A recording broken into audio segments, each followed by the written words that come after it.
गुरु प्यारी साध संगत जी, राधा स्वामी जी। संगत जी, आज 28 जनवरी गोरखपुर में हुए बाबा जी और संगत के बीच सवाल जवाब जो मैं आज आपके साथ साझा करने जा रहा हूं जी। संगत जी, आप सभी से मेरी हाथ जोड़कर विनती है कि इस वीडियो में आप शुरू से लेकर अंत तक बने रहें जी। साथ संगत जी, जैसा कि आप सभी जानते हैं कि बाबा जी का पिछला सत्संग इंदौर में हुआ था जी। साथ संगत जी, उसके बाद बाबा जी इंदौर से सीधा अपनी फ्लाइट पकड़ के आज सुबह गोरखपुर पहुंच गए थे जी। और गोरखपुर के ऊपर हमने आप कोई ऐसी वीडियो नहीं बनाई थी, लेकिन हमने अपने फेसबुक पर आपको अपडेट किया था कि बाबा जी गोरखपुर सत्संग सेंटर में सरप्राइज विजिट कर सकते हैं। और आज जो बाबा जी और हुजूर जी ने गोरखपुर की संगत को दर्शन और सवाल जवाब का प्रोग्राम किया है, साथ संगत जी, यह कोई ऑफिशियल विजिट नहीं था, यह अनऑफिशियल विजिट था। इसलिए साथ संगत जी, कहा जाता है कि बाबा जी की मौज, बाबा जी किसको कब दर्शन दे दे जी। साथ संगत जी, आज गोरखपुर में लगभग 10 से 15,000 संगत थी, क्योंकि साथ संगत जी, यह बाबा जी का, जैसे मैंने आपको बताया, कोई ऑफिशियल विजिट नहीं था, यह अनऑफिशियल विजिट था। इसलिए आज संगत कम थी। आज बाबा जी ने सुबह गोरखपुर की संगत को पैदल चलकर दर्शन दिए थे जी। और इसके बाद बाबा जी ने वहाँ की संगत के साथ सवाल जवाब फरमाए और करे थे जी। एक बुजुर्ग ने बाबा जी से बहुत ही अच्छा सवाल किया था। वह सवाल वह था जब हमारे प्यारे बाबा जी गुरु गद्दी पर बैठे थे। उन बुजुर्ग ने बाबा जी से पूछा था कि बाबा जी, जिस समय आप गद्दी पर बैठे थे तो उस समय आपने संगत से जो प्रेम की बात कही थी, क्या बाबा जी वह संगत से आपको वह प्रेम मिल रहा है क्या? बाबा जी ने उन बुजुर्ग को बड़े प्यार से समझाया था कि बेटा, ये जो प्रेम होता है ना बेटा, इसे हम लफ्ज़ों में बयान नहीं कर सकते। बाबा जी ने छोटा सा उदाहरण देते हुए समझाया था कि अगर बच्चा अपने बाप को यह कहता रहे ना कि मैं आपसे बहुत प्यार करता हूँ, लेकिन बच्चा अपने माँ बाप के कहने में ना रहे, तो वो कैसा प्यार हुआ। बाबा जी ने कहा कि भाई मेरे, प्यार में तो बहुत कुर्बानियाँ देनी पड़ती हैं। हम उन्हें लफ्ज़ों में चाहे कितना भी कह लें, जब तक हम अपनी उसे करनी में जाहिर नहीं करेंगे तो उसका कोई फ़ायदा नहीं है। आगे एक लड़के ने बाबा जी से सवाल किया था कि बाबा जी, मेरी और हमारी इंसान की हस्ती क्या चीज़ है और हमारा क्या वजूद है। बाबा जी ने उस लड़के को समझाया था कि बेटा, कुछ ऐसी चीज़ है जिसे हम लफ्ज़ों में बयान नहीं कर सकते। हमें अपनी हस्ती और वजूद को जानने के लिए बेटा, हमें अपने मन पर पहले काबू करना होगा, मन को शांत करना होगा। तब हम जान पाएंगे कि हमारा वजूद क्या है। आगे एक भाई ने नामदान के ऊपर बहुत ही अच्छा सवाल जवाब किया था बाबा जी से। उस भाई ने बाबा जी से सवाल किया था कि बाबा जी, मैं पिछले कुछ 2-3 सालों से मैं सत्संग में आ रहा हूँ और बाबा जी, मेरे माता पिता दोनों सत्संगी है, लेकिन बाबा जी मुझे अभी तक नामदान नहीं मिला है और आपसे मेरी विनती है कि मुझे भी नामदान देना। उस भाई को बाबा जी ने बहुत ही सुंदर तरीके से समझाया कि बेटा, आपके माँ बाप दोनों सत्संगी हैं, लेकिन बेटा इसका मतलब यह नहीं कि आप उनको देखकर नामदान ले लें। बाबा जी ने समझाया कि बेटा, यहाँ पर लफ्ज़ नहीं बेटा, यह करनी का मार्ग है। अगर आपको लगता है कि आप इस मार्ग पर आगे बढ़ पाएंगे या आप इसको निभा पाएंगे, तो ही बेटा आप आगे बढ़ें। इसलिए बेटा, नामदान की उम्र 22 वर्ष रखी गई है। इसलिए हमें किसी को देखा देखी में नामदान नहीं लेना चाहिए। आगे एक लड़की ने बाबा जी से सवाल किया था कि बाबा जी, आप हमारे सेंटर ज़रूर आया करो। इस पर बाबा जी ने उस लड़की को बड़े फनी अंदाज में कहा था कि बेटा, ये बाबा अब कहाँ कहाँ जाएगा, या तो आप मेरे 4-5 क्लोन बनवा लो। जब भी किसी को ज़रूरत पड़े तो आप उस क्लोन को बुलवा लो। और बाबा जी की यह बात सुनकर काफ़ी संगत ज़ोर ज़ोर से हंसने लगी थी जी। एक भाई ने बाबा जी से सवाल किया था कि शायद वह भाई नेपाल का था। उसने कहा था कि बाबा जी, यहाँ बहुत संगत आती है, और उन्होंने विनती करी थी कि आप भी बाबा जी नेपाल जाया करो। तो इस पर बाबा जी ने उस भाई को समझाया था कि बेटा, मैं काठमांडू जाता हूँ, पर बेटा इसका मतलब यह नहीं सोचना कि कहीं पर जाने से कहीं दया नहीं होती। यह बेटा हमारी गलत फहमी है। मालिक की दया हमारे ऊपर सब पर हो रही है, और मालिक जो है वह हमारे अंग संग है, कहीं दूर नहीं है। एक लड़के ने बाबा जी से बहुत ही अच्छा सवाल किया था, जो कि संगत जी आज की हमारी यंग जनरेशन को इस सवाल को ध्यान से सुनना चाहिए। उस लड़के ने बाबा जी से सवाल किया था कि बाबा जी, आप कुछ ऐसा कर दो कि अगर कोई इंसान एक दूसरे की बहू बहन बेटियों को देखे तो वह उनको अपनी बहन बेटी की तरह ही समझे और उन्हें देखे। आगे उस लड़के ने कहा कि बाबा जी, जैसे हमारी बहन बेटियां सत्संग में जाती हैं तो वहाँ पर जाके वह निश्चित हो जाती हैं कि शायद कोई भी वहाँ पर उन्हें गलत नज़र से नहीं देखेगा। लेकिन जब वह कहीं बाहर जाती हैं तो हमारे मन में एक चिंता, डर और एक भय सा बना रहता है कि कुछ गलत ना हो जाए। तो इस पर बाबा जी ने उस लड़के को समझाया था कि बेटा, यह सिर्फ हमारी सोच पर निर्भर करता है, और यह सब इंसान के नज़रिए पर निर्भर करता है। अगर हम किसी बहन बेटियों को अपनी बहन बेटी की नज़र से देखेंगे तो बेटा, हमें वह भी दूसरे की भी बहन बेटियां अपनी बहन बेटियों जैसी ही दिखेगी। लेकिन अगर हमारा नज़रिया गलत होगा तो बेटा, कल उसका हिसाब भी कोई और नहीं, हमें ही देना पड़ेगा। क्योंकि उस मालिक से कुछ भी छुपा नहीं।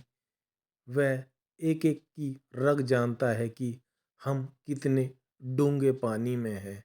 वह एक दिन उसका हिसाब आपसे ज़रूर मांगेगा।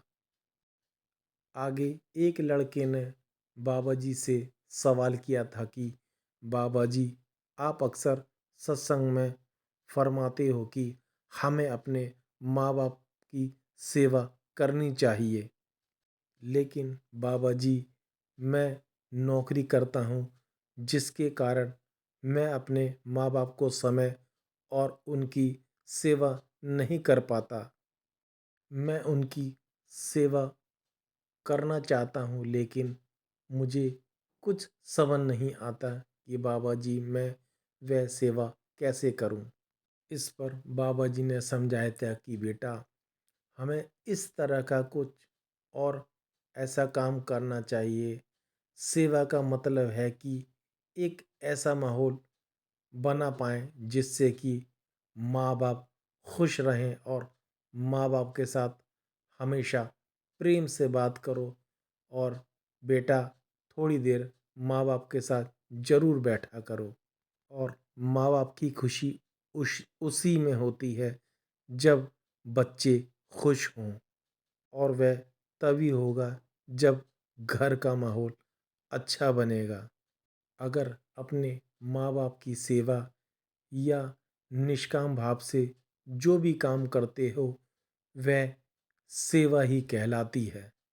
फिर आगे एक बहन ने बाबा जी से सवाल किया था कि बाबा जी, इस दुनिया में हर कोई दुखी है, तो क्या बाबा जी, ये दुख सुख हमारे कर्मों के कारण आते हैं क्या?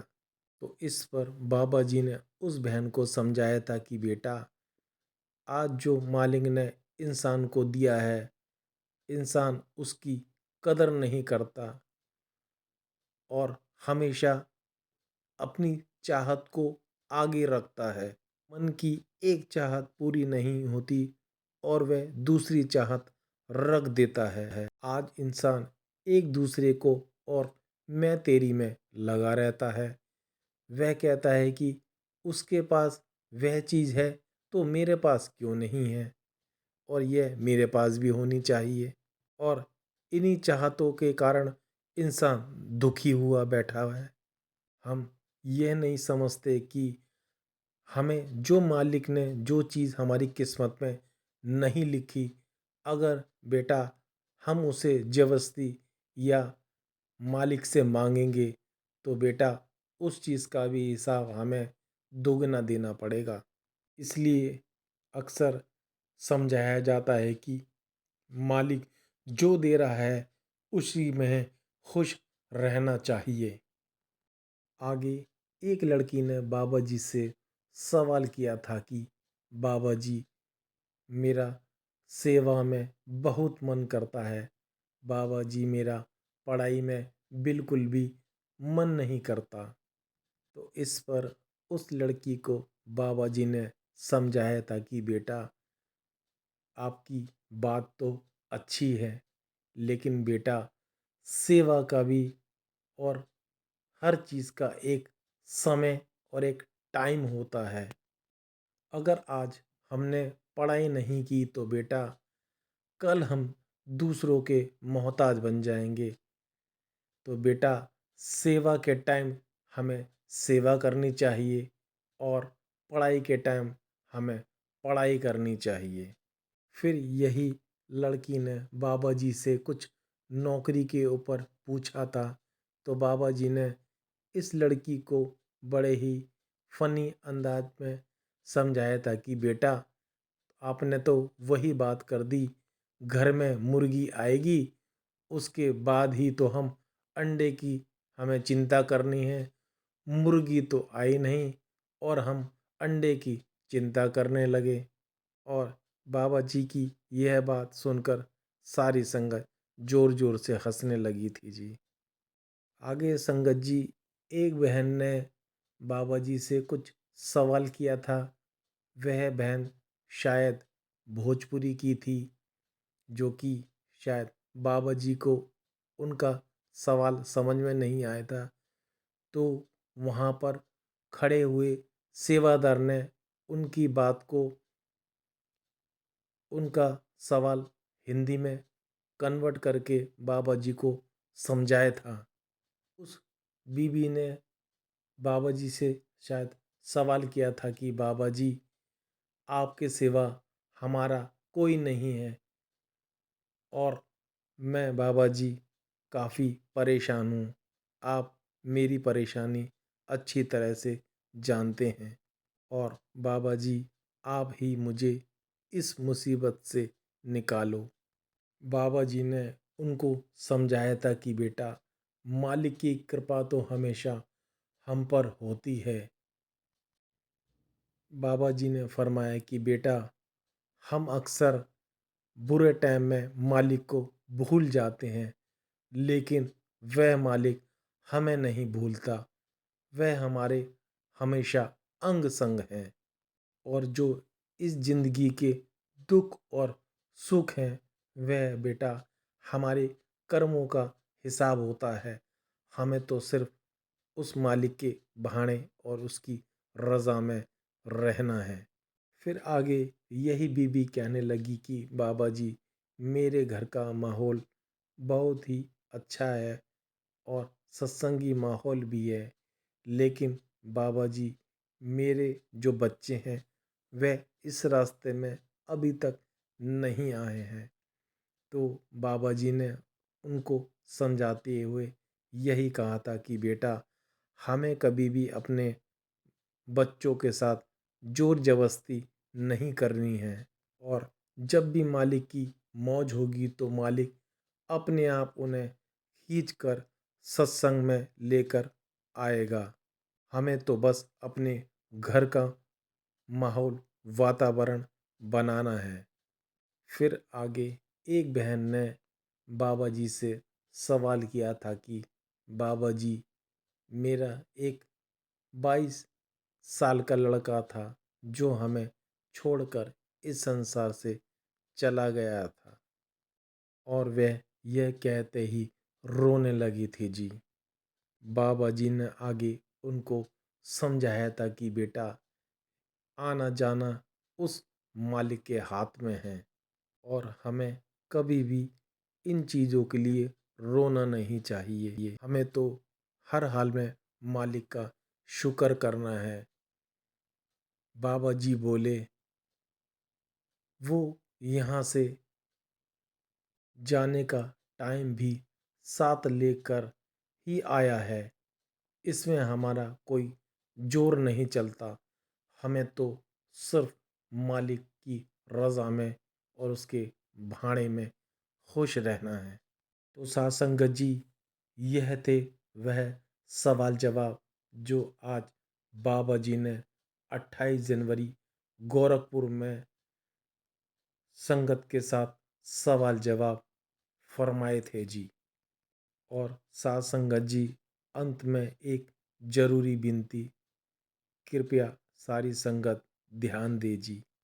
साथ संगत जी, जो गैंगटॉक का कार्यक्रम जो कल सुबह 8 बजे होने जा रहा था, वह साथ संगत जी, जो कुछ मुझे अपडेट मिला है वह शायद रद्द हो गया है।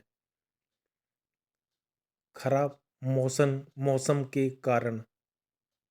और यह जो मुझे कुछ सूचना मिली है वह शायद गैंगटॉक सत्संग घर से की गई है, पर मैं इसमें श्योर नहीं हूँ।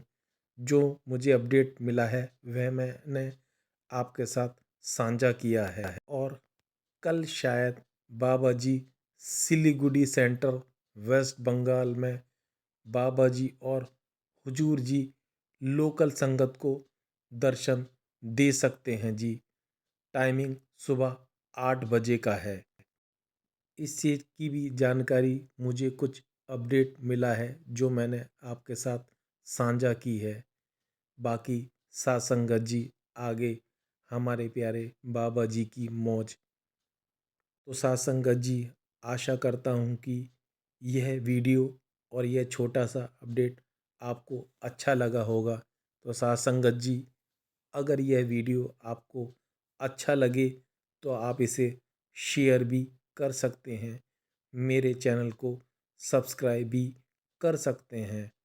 आप मेरे चैनल को सब्सक्राइब करें या ना करें यह आपके ऊपर है, लेकिन आपसे विनती है कि कमेंट्स में राधा स्वामी ज़रूर लिखा करें जी।